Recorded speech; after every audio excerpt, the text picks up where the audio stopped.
নাই, পয়সা নাই, চাল নাই, ডাল নাই, রাস্তা নাই, রেলওয়ে ভেঙে দিয়ে গেছে, সব শেষ করে ফেরাউনের দল সব শেষ করে দিয়ে গেছে।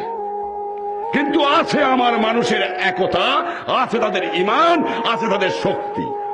এই মনুষ্য শক্তি নিয়েই এই বাংলাকে নতুন করে গড়ে তুলতে চাই।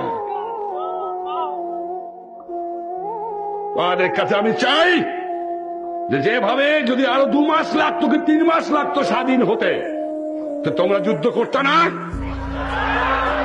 যদি 1 বছর, আমি আশ্চর্য হয়ে যাই, যাও ভিক্ষা করে আনি, তাও চাটার গোষ্ঠী চাটে খেয়ে ফেলায় দেয়, আমার গরিব পায় না।